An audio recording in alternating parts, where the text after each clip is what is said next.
Chapter 3. The Acquirement of Spiritual Power.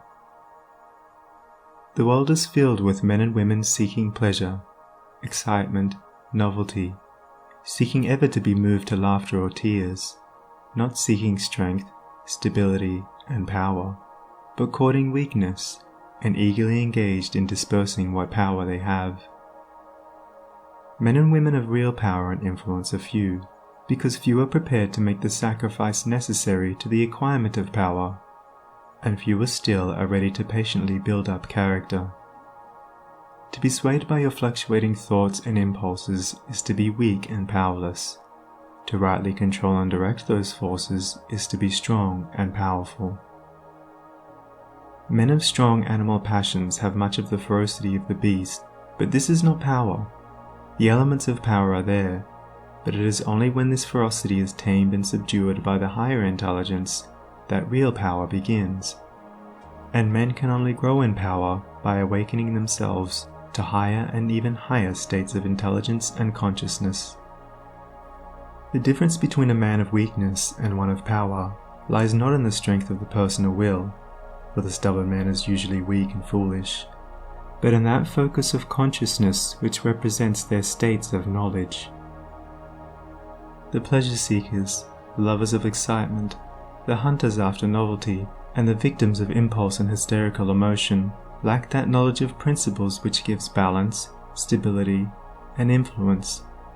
A man commences to develop power when, checking his impulses and selfish inclinations, he falls back upon the higher and calmer consciousness within him and begins to steady himself upon a principle. The realization of unchanging principles in consciousness is at once the source and secret of the highest power. When, after much searching and suffering and sacrificing, the light of an eternal principle dawns upon the soul, a divine calm ensues, and joy unspeakable gladdens the heart. He who has realized such a principle ceases to wander, and remains poised and self-possessed. He ceases to be passion's slave, and becomes a master builder in the temple of destiny. The man that is governed by self, and not by a principle, changes his front when his selfish comforts are threatened. Deeply intent upon defending and guarding his own interests, he regards all means as lawful that will subserve that end. He is continually scheming as to how he may protect himself against his enemies, being too self-centered to perceive that he is his own enemy. Such a man's work crumbles away, for it is divorced from truth and power. All effort that is grounded upon self perishes. Only that work endures that is built upon an indestructible principle. The man that stands upon a principle is the same calm, dauntless, self-possessed man under all circumstances. When the hour of trial comes, and he has to decide between his personal comforts and truth, he gives up his comforts and remains firm. Even the prospect of torture and death cannot alter or deter him. The man of self regards the loss of his wealth, his comforts, or his life as the greatest calamities which can befall him.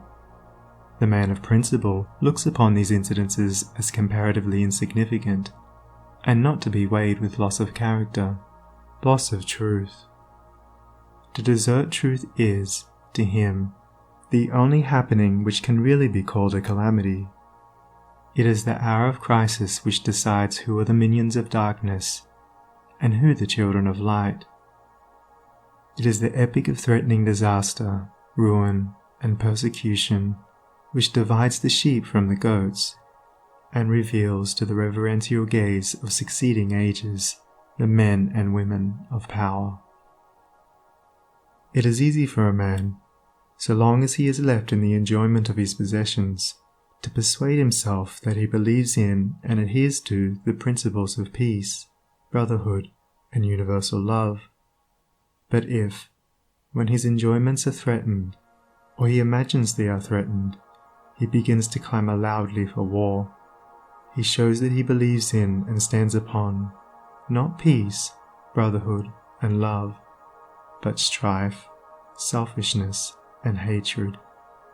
He who does not desert his principles when threatened with the loss of every earthly thing, even to the loss of reputation and life, is the man of power, is the man whose every word and work endures, is the man whom the afterworld honors, reveres, and worships. Rather than desert that principle of divine love on which he rested, and in which all his trust was placed, Jesus endured the utmost extremity of agony and deprivation, and today the world prostrates itself at his pierced feet in rapt adoration. There is no way to the acquirement of spiritual power except by that inward illumination and enlightenment which is the realization of spiritual principles, and those principles can only be realized by constant practice and application.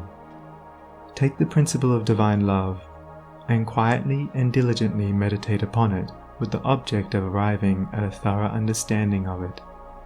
Bring its searching light to bear upon all your habits, your actions, your speech and intercourse with others, your every secret thought and desire.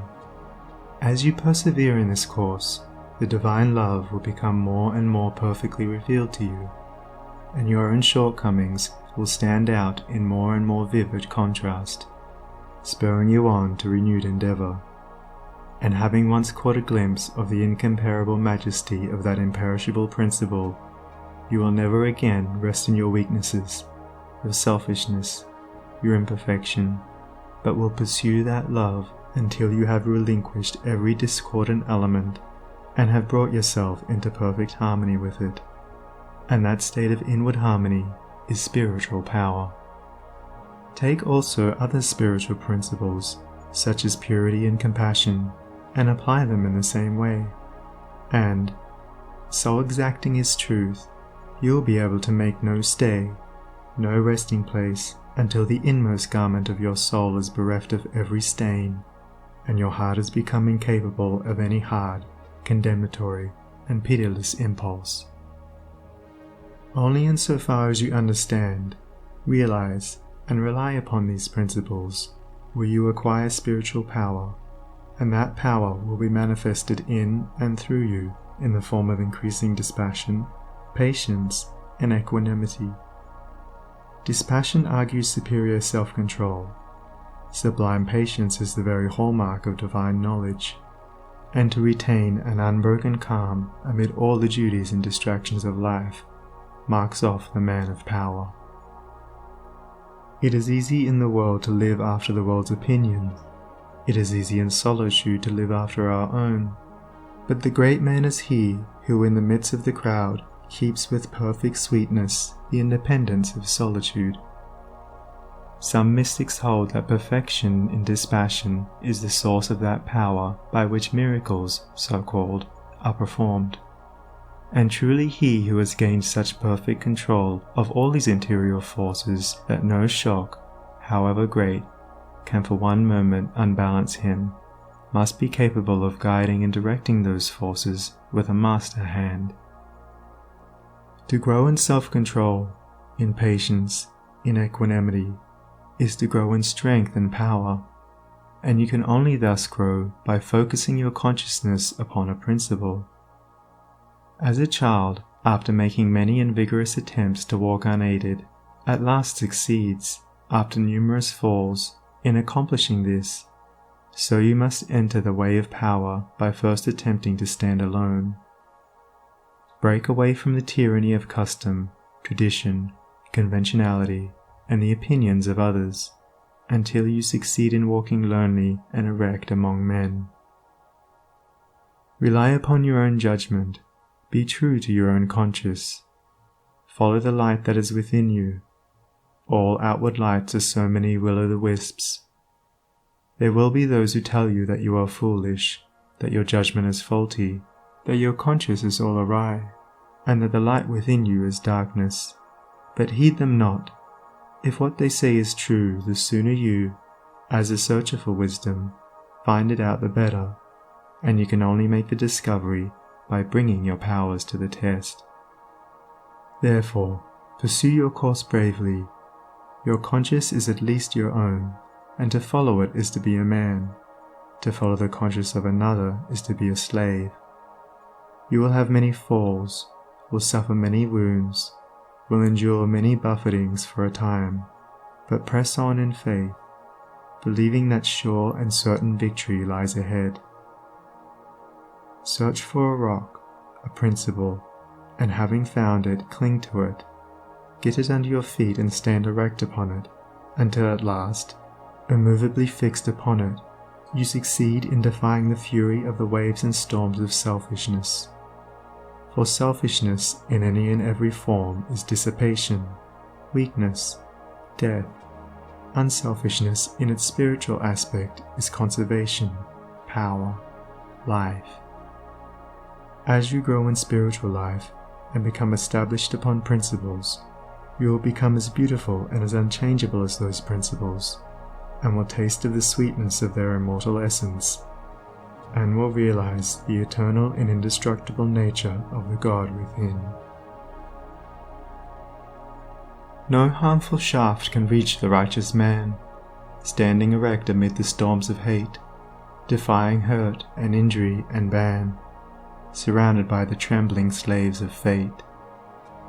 Majestic in the strength of silent power, serene he stands, nor changes not nor turns. Patient and firm in suffering's darkest hour, time bends to him, and death and doom he spurns. Wrath's lurid lightnings round him play, and hell's deep thunders roll about his head. Yet heeds he not, for him they cannot slay, who stands whence earth and time and space are fled. Sheltered by deathless love, what fear hath he?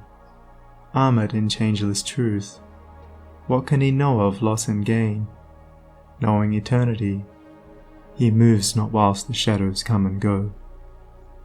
Call him immortal, call him truth and light and splendour of prophetic majesty, who biddeth thus amid the powers of night, clothed with the glory of divinity.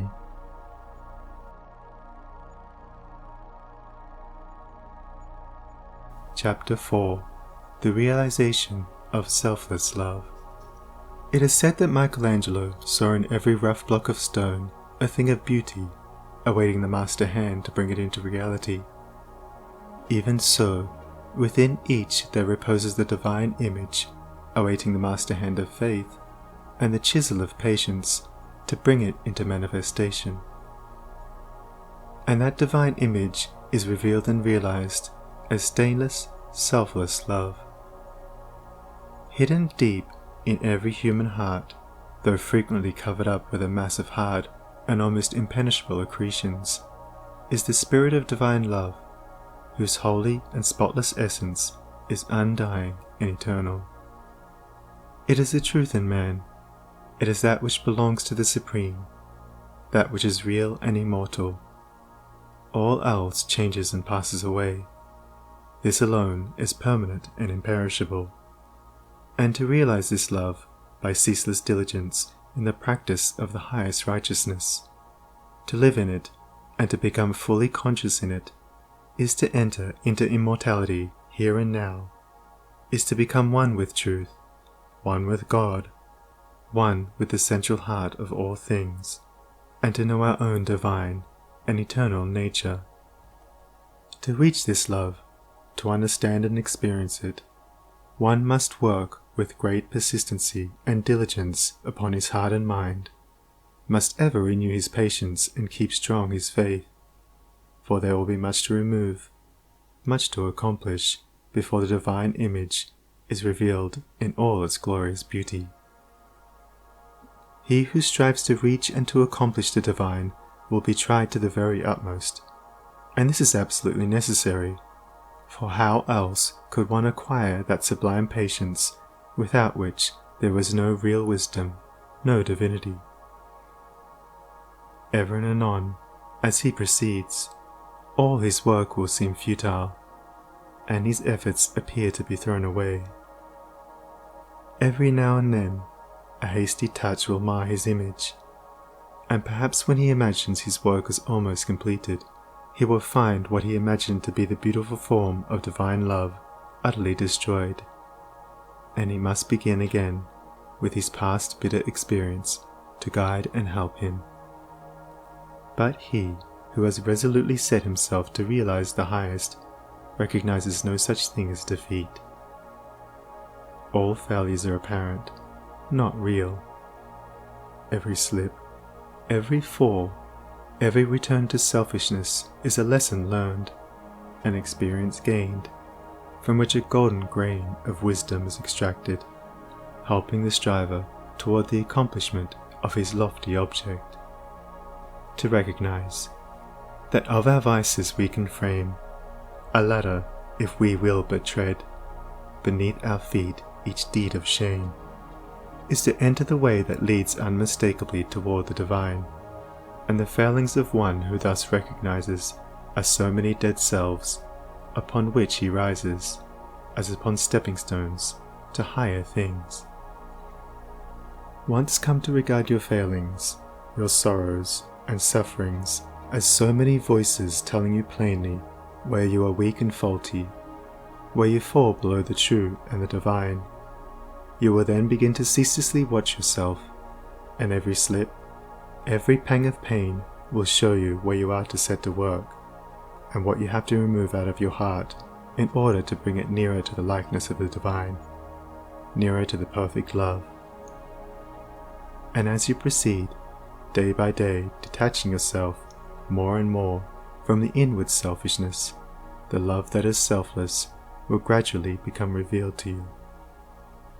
And when you are growing patient and calm, when your petulances, tempers, and irritabilities are passing away from you, and the more powerful lusts and prejudices cease to dominate and enslave you, then you will know that the divine is awakening within you, that you are drawing near to the eternal heart, that you are not far from that selfless love, the possession of which is peace and immortality. Divine love is distinguished from human loves in this supremely important particular. It is free from partiality. Human loves cling to a particular object to the exclusion of all else, and when that object is removed, great and deep is the resultant suffering of the one who loves. Divine love embraces the whole universe, and, without clinging to any part, yet contains within itself the whole. And he who comes to it by gradually purifying and broadening his human loves, until all the selfish and impure elements are burnt out of them, ceases from suffering. It is because human loves are narrow and confined and mingled with selfishness that they cause suffering. No suffering can result from that love which is so absolutely pure that it seeks nothing for itself. Nevertheless, human loves are absolutely necessary steps toward the divine, and no soul is prepared to partake of divine love until it has become capable of the deepest and most intense human love. It is only by passing through human loves and human sufferings that divine love is reached and realized. All human loves are perishable, like the forms to which they cling. But there is a love that is imperishable, that does not cling to appearances. All human loves are counterbalanced by human hates, but there is a love that admits of no opposite or reaction, divine and free from all taint of self, that sheds its fragrance on all alike. Human loves are reflections of the divine love, and draw the soul nearer to the reality, the love that knows neither sorrow nor change. It is well that the mother, clinging with passionate tenderness to the little helpless form of flesh that lies in her bosom, should be overwhelmed with the dark waters of sorrow when she sees it laid in the cold earth. It is well that her tears should flow and her heart ache, for only thus can she be reminded of the evanescent nature of the joys and objects of sense, and be drawn nearer to the eternal and imperishable reality. It is well that lover, brother, sister, husband, wife should suffer deep anguish and be enveloped in gloom, when the visible object of their affections is torn from them, so that they may learn to turn their affections toward the invisible source of all, where alone abiding satisfaction is to be found. It is well that the proud, the ambitious, the self-seeking should suffer defeat, humiliation, and misfortune, that they should pass through the scorching fires of affliction. For only thus can the wayward soul be brought to reflect upon the enigma of life. Only thus can the heart be softened and purified, and prepared to receive the truth. When the sting of anguish penetrates the heart of human love, when gloom and loneliness and desertion cloud the soul of friendship and trust, then it is that the human heart turns toward the sheltering love of the eternal, and finds rest in its silent peace. And whoever comes to this love is not turned away comfortless, is not pierced with anguish, nor surrounded with gloom, and is never deserted in the dark hour of trial. The glory of divine love can only be revealed in the heart that is chastened by sorrow, and the image of the heavenly state can only be perceived and realized when the lifeless, formless accretions of ignorance and self are hewn away. Only that love that seeks no personal gratification or reward, that does not make distinctions, and that leaves behind no heartaches, can be called divine. Men, clinging to self and to the comfortless shadows of evil, are in the habit of thinking of divine love as something belonging to a God who is out of reach, as something outside themselves, and that must forever remain outside. Truly, the love of God is ever beyond the reach of self, but when the heart and mind are emptied of self, then the selfless love, the supreme love, the love that is of God, or good, becomes an inward and abiding reality. And this inward realization of holy love is none other than the love of Christ that is so much talked about and so little comprehended. The love that not only saves the soul from sin, but lifts it also above the power of temptation. But how may one attain to this sublime realization? The answer which truth has always given, and will ever give to this question, is, empty thyself, and I will fill thee.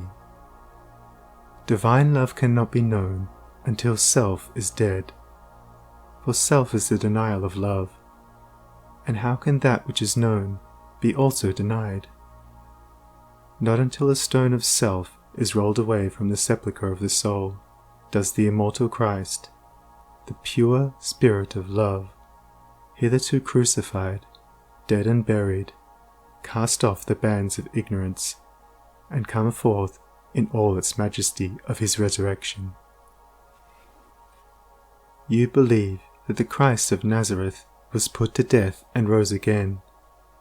I do not say that you err in this belief, but if you refuse to believe that the gentle Spirit of love is crucified daily upon the dark cross of your selfish desires, then, I say, you err in this unbelief, and have not yet perceived, even afar off, the love of Christ.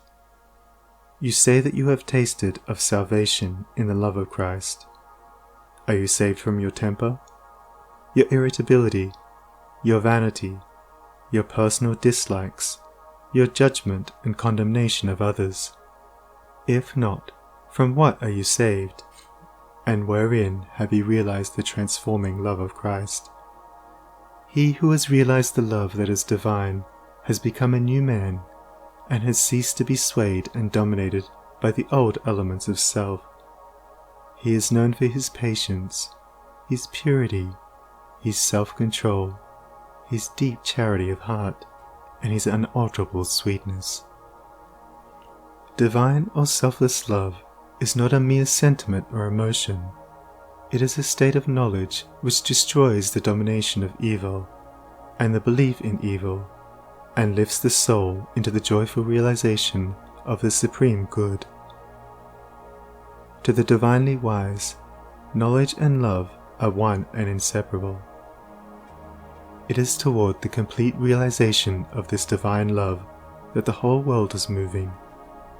It was for this purpose that the universe came into existence, and every grasping at happiness, every reaching out of the soul toward objects, ideas, and ideals is an effort to realize it.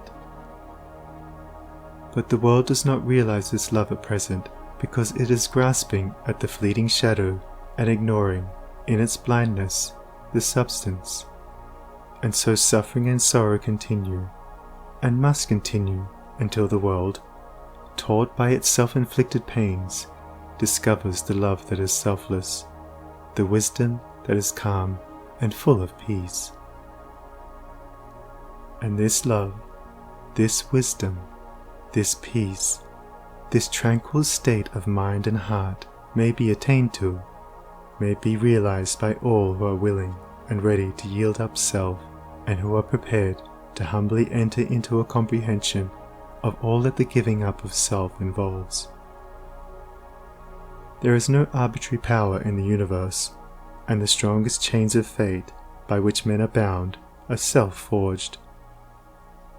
Men are chained to that which causes suffering because they desire to be so, because they love their chains, because they think their little dark prison of self is sweet and beautiful, and they are afraid that if they desert that prison, they will lose all that is real and worth having. Ye suffer from yourselves, none else compels, none other holds that ye shall live and die.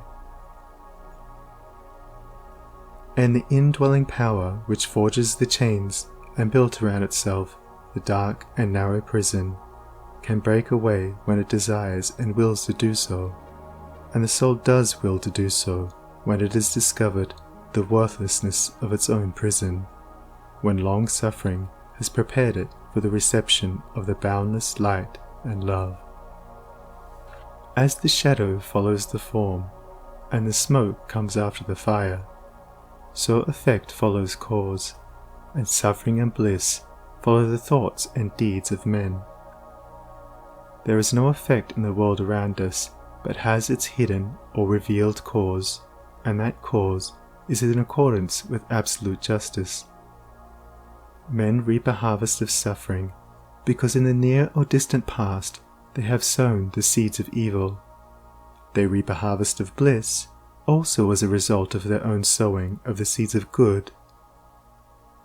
Let a man meditate upon this, let him strive to understand it, and he will then begin to sow only seeds of good, and will burn up the tares and weeds which he has formerly grown in the garden of his heart. The world does not understand the love that is selfless, because it is engrossed in the pursuit of its own pleasures, and cramped within the narrow limits of perishable interests, mistaking, in its ignorance, those pleasures and interests for real and abiding things. Caught in the flames of fleshy lusts, and burning with anguish, it sees not the pure and the peaceful beauty of truth. Feeding upon the swinish husks of error and self-delusion, it is shut out from the mansion of all-seeing love. Not having this love, not understanding it, men institute innumerable reforms which involve no inward sacrifice, and each imagines that his reform is going to right the world forever, while he himself continues to propagate evil by engaging it in his own heart.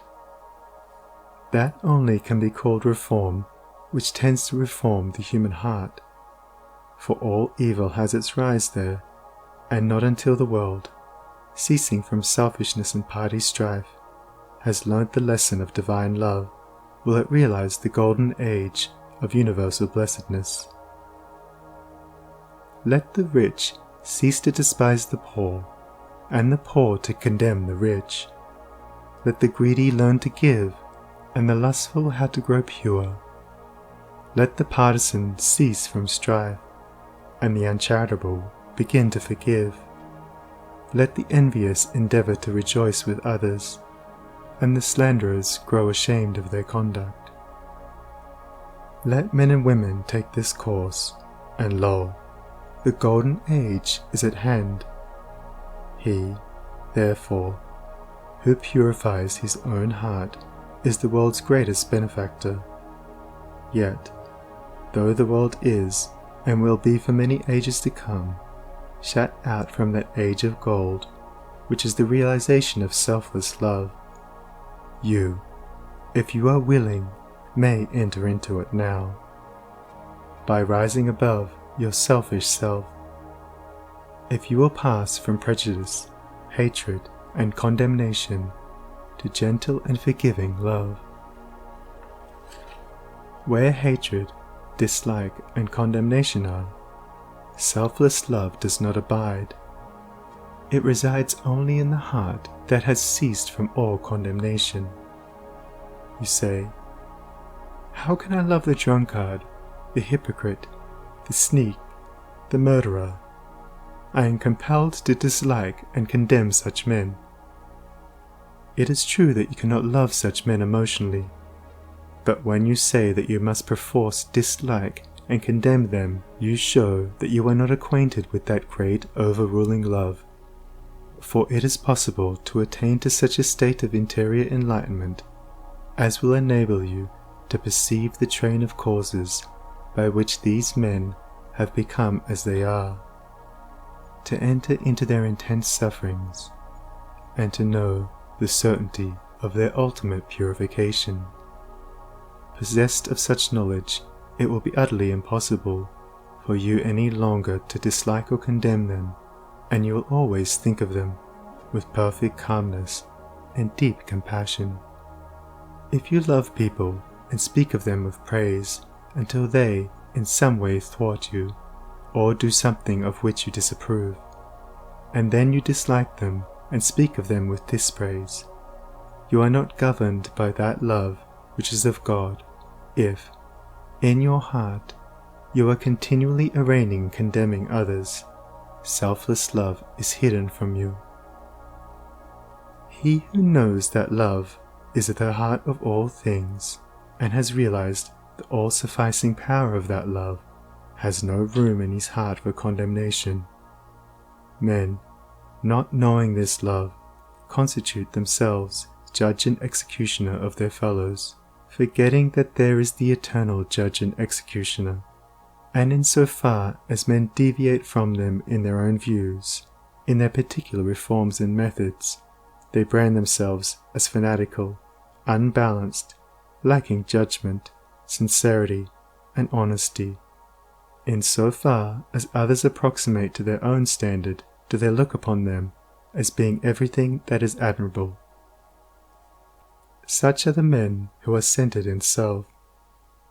But he whose heart is centered in the supreme love does not brand or classify men, does not seek to convert men to his own views, not to convince them of the superiority of his own methods.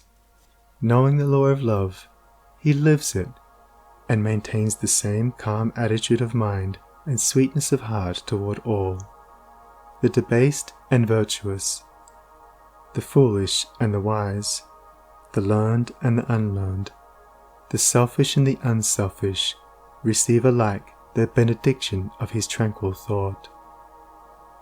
You can only attain to this supreme knowledge, this divine love, by unremitting endeavor in self-discipline, and by gaining victory after victory over yourself. Only the pure in heart see God, and when your heart is sufficiently purified, you will enter into the new birth, and the love that does not die, nor change, nor end in pain and sorrow, will be awakened within you, and you will be at peace. He who strives for the attainment of divine love is ever seeking to overcome the spirit of condemnation. For where there is pure spiritual knowledge, condemnation cannot exist, and only in the heart that has become incapable of condemnation is love perfected and fully realized. The Christian condemns the atheist, The atheist satirizes the Christian. The Catholic and Protestant are ceaselessly engaged in wordy warfare, and the spirit of strife and hatred rules, where peace and love should be. He that hateth his brother is a murderer, a crucifier of the divine spirit of love, and until you can regard men of all religions and of no religion with the same impartial spirit, with all freedom from dislike, and with perfect equanimity, you have yet to strive for that love which bestows upon its possessor freedom and salvation.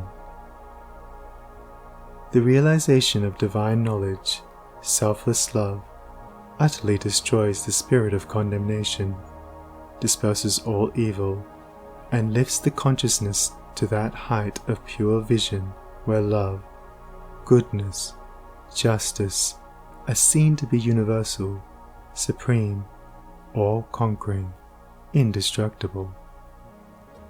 Train your mind in strong, impartial, and gentle thought. Train your heart in purity and compassion. Train your tongue to silence and to true and stainless speech.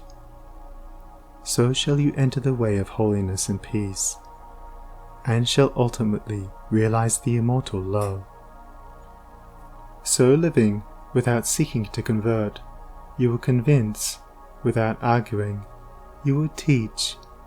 Not cherishing ambition, the wise will find you out, and without striving to gain men's opinions, you will subdue their hearts. For love is all-conquering, all-powerful, and the thoughts and deeds and words of love can never perish. To know that love is universal, supreme, all-sufficing, to be freed from the trammels of evil, to be quit of the inward unrest, to know that all men are striving to realize the truth, each in his own way, to be satisfied, sorrowless, serene.